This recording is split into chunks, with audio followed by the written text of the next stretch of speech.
My father denied me college, then asked for $45K for my stepsister. But when I discovered he kept the money for his mistress, my grandfather gifted me his house, and now he pays me rent every month. I'm 33 years old.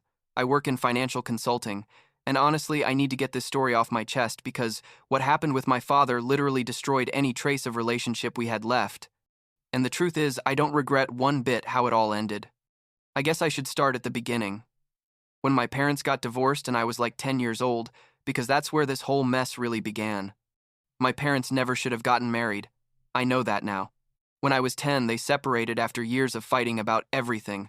I mean, everything. From money to what TV show to watch. The worst part is they used me as a messenger. Like my mom would tell me, "Tell your father I need the rent check." And my dad would respond, "Tell your mother to get a better job." And there I was in the middle, trying to understand why adults couldn't just talk to each other. The divorce was a relief. Honestly, even though I didn't see it that way at the time. My mom, Linda, got custody, and my dad, Robert, basically disappeared for a while. It's not like he left the country or anything dramatic. He just stopped showing up as much, stopped calling as often. You know how it is. What I remember most from that time is spending time at my paternal grandparents' house, George and Helen. They lived in a big house on the outskirts of the city. Nothing fancy but comfortable, with a huge yard where I could play. My grandmother Helen made me cookies and let me watch TV late. And my grandfather George taught me carpentry stuff in his garage. They were more parents to me during those years than Robert was. No exaggeration. My mom worked 2 jobs to keep us afloat. She was a department store manager during the day and did freelance accounting at night. So I spent a lot of time with my grandparents when she was working. When I was 15, my dad got remarried. He married Catherine, a super nice woman who worked as a nurse and had a daughter my age named Olivia. Honestly, Catherine was always good to me. She never tried to replace my mom or anything like that. She was just a genuinely decent person who for some reason fell in love with my father. Olivia and I got along fine. We weren't super close, but there was no drama either. Like we tolerated each other and occasionally even went out with friends together. Life went on more or less normally for a while. I'd go to my dad's house some weekends, spend time with my new extended family, and everything seemed to work. But then it was time to go to college. I was 18 years old. I had applied to several universities and got into a pretty good one about 3 hours away. I was excited, you know? It was my chance to get out, to start fresh, to be someone. For years, my dad had told me he had money saved for my college, not to worry about it, that he'd take care of it. Well, turns out when it came time to pay tuition, suddenly, that money didn't exist. He sat me down and said, "Look, James, the situation changed. I have a new family to support. Catherine doesn't make that much as a nurse.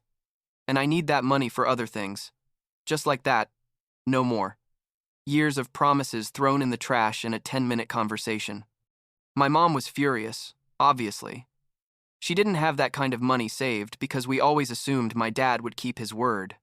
In the end, I had to take out massive student loans. My mom contributed what she could, and my grandparents, George and Helen, helped me with some expenses. I managed to go to college, but I started my adult life with a huge debt I shouldn't have had. My relationship with my father cooled off quite a bit after that. Like I'd see him at Christmas and birthdays, but nothing more. The trust just wasn't there. Years passed, and when I was like 20, Robert and Catherine had a daughter, Grace. That meant I had a sister 20 years younger than me, which was weird, but, well, families are weird sometimes. I was already in college, focused on my studies and trying to build my own life away from all that family drama. I graduated, got a good job in financial consulting in another city, and basically established my independent life. I'd see my extended family occasionally, but kept my emotional distance from Robert. Everything changed when I was 25 years old. One day, I got a call from my father, which was already weird because we almost never talked on the phone. He said he needed to talk to me about something important. Could we meet? I thought maybe someone was sick or something serious, so I agreed. We met at a cafe near where he lived, and there he dropped the bomb. Turns out Olivia, my stepsister, was about to enter college and he didn't have money to pay her tuition. He explained they had to use Olivia's college fund to pay for Grace's medical bills, who had some kind of medical emergency when she was a baby. I don't remember exactly what, but something serious, apparently. And then came what really bothered me. He asked me if I could lend him money for Olivia's college. Can you believe it? The man who denied me my own college fund was now asking me to pay for his stepdaughter. I just sat there, drinking my coffee, trying to process the absolute audacity of this request. I asked him how much he needed, and he said, like, $45,000 to cover the first year, with the promise that he'd pay me back eventually. The thing is, I cared about Olivia. She wasn't to blame for any of this. She was a good girl who deserved to go to college. But I also knew my father was a liar, that he wouldn't follow through on paying me back, and that he was basically trying to manipulate me using my sympathy for Olivia. So I told him I'd help Olivia, but with one condition: he had to be completely honest with Catherine about what had happened with her daughter's college fund. He had to admit to his wife that he'd used that money without consulting her properly. Robert got uncomfortable, started with excuses about how Catherine already knew, that they'd made the decision together, blah blah, blah. But I insisted. I told him if he wanted my help, he needed proof that Catherine was aware and in agreement. In the end, he agreed, supposedly talked to her, and I transferred the money directly to Olivia's university. I didn't give him the money, because I knew if I did, it probably would never get to where it was supposed to go. Fast forward a couple years. I was 27 years old when I met Layla. She worked in human resources at a company my consulting firm did business with, and we met at a work meeting. Layla is of Afghan origin. Her family emigrated when she was a child, and she's one of the smartest and kindest people I've ever met in my life. We became friends first, then started dating, and by the time I turned 30, I knew I wanted to marry her. I proposed and she said yes, and honestly, it was one of the happiest moments of my life. When I told my family about the engagement, the reaction was mostly positive. My mom was excited. My grandparents adored Layla, Catherine, and Olivia, were super nice. But Robert, my father, couldn't hide his disapproval. And when I say he couldn't hide it, I mean he literally expressed it openly. At the family dinner where we announced the engagement, he made comments about cultural differences, about what his friends would think, about whether I was sure this was what I wanted. It was humiliating and infuriating at the same time. The worst part was that after that dinner, Robert started sending me news articles about conflicts in the Middle East, as if that had anything to do with Layla or her family. I made it very clear to him that his opinion was neither solicited nor welcome, that I was going to marry Layla anyway, and that if he couldn't be respectful, then he didn't need to be in my life. He responded, saying he was just worried about me, that as a father he had the right to express his concerns, all that manipulative speech people use to justify their racism or xenophobia. Layla and I went ahead with the wedding plans anyway. We were planning something relatively small but nice, like 80 guests, at a nice place outside the city. Costs started piling up, as always happens with weddings, and although Layla and I had good jobs, some things were outside our immediate budget. In a moment of weakness, or maybe hope, I asked my father if he could lend us some money to help with expenses. It wasn't a huge amount, like $8,000, and I told him clearly it was a loan I'd pay back with interest if necessary. To my surprise, Robert agreed. He made me a transfer of the money, and I used it to pay for catering and some other things. I signed an informal promissory note where I committed to returning the money in installments over the next year. Everything seemed to be in order, or so I thought. 3 months before the wedding, when we already had everything almost organized, I wrote to my father asking when he wanted me to start returning the money. I thought maybe he wanted to wait until after the wedding not to add financial pressure. Or maybe he wanted me to start immediately. I didn't know. His response left me cold. He told me he had reconsidered his support for the wedding, that since he had made clear his opposition to the marriage, he didn't expect me to return the money because he didn't support the decision anyway. Basically, he was telling me I could keep the money, but that didn't mean he approved of my marriage to Layla. I responded immediately, telling him I didn't want his money under those conditions, that I'd return every penny because I didn't need his approval or his charity loaded with conditions. He told me no, that the deal was, I didn't have to return anything, to take it as a gift he didn't want to give, but had given anyway. It was so twisted, So manipulative. So typical of him. I tried to transfer the money back, but he rejected the transfers. I sent him checks by mail and he returned them uncashed. It was like he wanted to keep this moral debt over my head.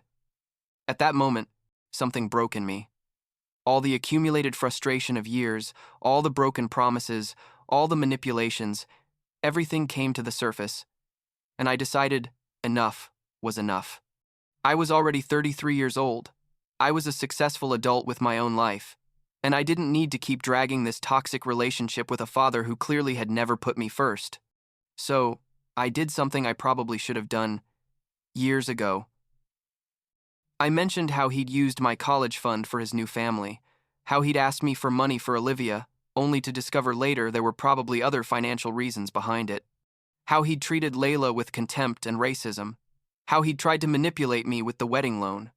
I sent it to a family group that included Catherine, Olivia, my mom, Linda, and my grandparents, George and Helen. I didn't include Grace because she was only 15 years old and didn't need to be in the middle of adult drama.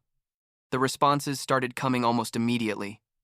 My mom already knew most of these things, but was proud that I'd finally said them publicly. Olivia wrote to me saying she had no idea about half of these things and she was so sorry, but the most important response came from my grandfather, George. George called me directly. His voice sounded tired but firm. He told me, "James, there's something you need to know. When Grace had her medical emergency as a baby, I was the one who paid all the bills. Every penny. Your father came to ask me for help, and I gave him the money without conditions, because it was for my granddaughter. He never had to touch Olivia's college fund, never had to choose between his daughters. He simply used that story as an excuse to ask you for money." I was speechless. I literally couldn't speak. All this time, all this narrative about having to sacrifice one daughter's future for another's health, it was all a lie.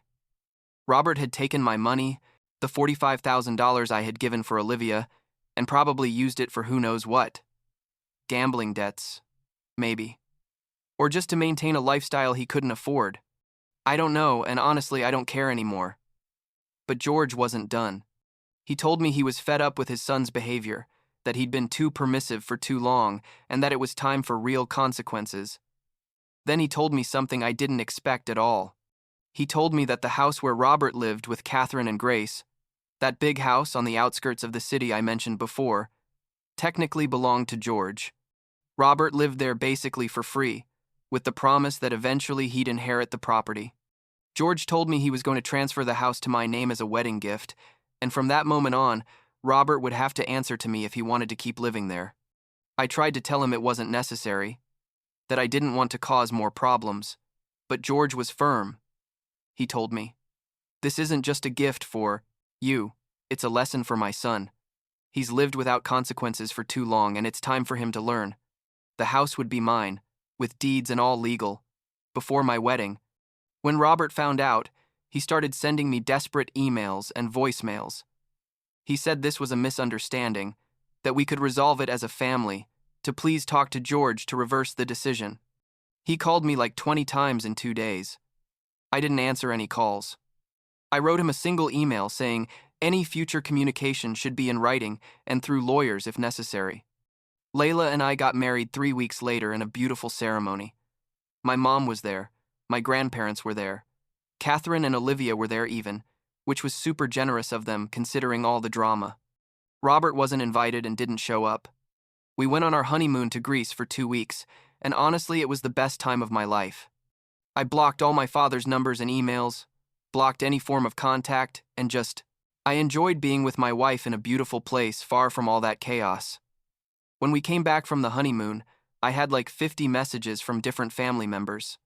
Most were normal congratulations and photos that had been shared, but there were 3 from Catherine that sounded urgent. I called her, and what she told me was devastating, though also a bit vindicating in a twisted way. Turns out while I was on my honeymoon, Catherine had been reviewing the family finances more carefully. Something about the whole situation with the money didn't add up for her, and she's a nurse, so she's meticulous with details. She discovered that Robert had been having an affair that had lasted almost 2 years. The other woman had been pressuring him for money, threatening to tell Catherine everything if he didn't pay her a certain amount to keep quiet. Basically blackmail. But also Robert was guilty of the infidelity in the first place. Guess what money Robert had been using to pay this woman? Exactly. With the money that was supposedly for Grace's medical emergencies, with the money I had given him thinking it was for Olivia, probably with money he'd taken from who knows where else. Catherine found bank transfers, text messages he hadn't deleted properly, it was all there. The financial fraud he'd committed against me was just part of a much larger pattern of lies and manipulation. Catherine moved out of the house with Grace immediately, went to live with her sister while she decided what to do. I told her they could stay in the house as long as they needed, that I had no problem with that, but she said she needed space from Robert more than anything else. She started divorce proceedings like 2 weeks after discovering everything. And that's where things got interesting in a way that probably makes me sound vindictive. And maybe I am a little. But honestly, I don't care. The house was now legally mine. Robert was still living there because, technically, the divorce with Catherine was still in process and he had nowhere to go. I could have kicked him out immediately. I had every legal right to do so. But I decided to do something different. I informed him through my lawyer that starting the next month, he'd have to pay me rent to continue living in the house. It wasn't excessive rent. It was basically market price for a property that size in that area, like $2,800 a month. I gave him the option to move out if he wanted, but if he stayed, he had to pay. He was furious, obviously, started with speeches about how I was his son and how could I do this to him, but my lawyer made it very clear this wasn't negotiable. Robert paid the first month's rent late, after my lawyer sent him a formal warning. He's been paying ever since. Though always late, and always with passive-aggressive messages about how someday I'll understand how hard it is to be a father. Whatever. I take that rent money and split it between my mom and Catherine, as a kind of reparation for all the years they both had to deal with his financial and emotional irresponsibility. Catherine at first didn't want to accept it, but I explained I saw it as compensation for what Grace and she had been through, and eventually she accepted. My life now is considerably better without Robert in it. Layla and I are happy. We're considering buying our own house in the next year. My job is going well. I have a close relationship with my mom, with my grandparents, even with Catherine and Olivia, who have proven to be much more real family than Robert ever was. Sometimes I wonder if I was too harsh, if I should have given more chances. But then I remember everything that happened and I realize some people just don't change. My father had decades to be better and chose not to be. Last week, Olivia sent me a message saying she graduated from college with honors and got an amazing job in her field. She thanked me for helping her get there, and honestly that meant more to me than anything Robert has ever said or done. So, I guess in the end, something good came out of this whole mess, right? I have no idea if Robert and I will ever have any kind of repaired relationship, and right now the truth is I don't care that much. I'm focused on building my own family with Layla, on maintaining the relationships that really matter, and on leaving behind the weight of all this family drama, and that, for now, is more than enough.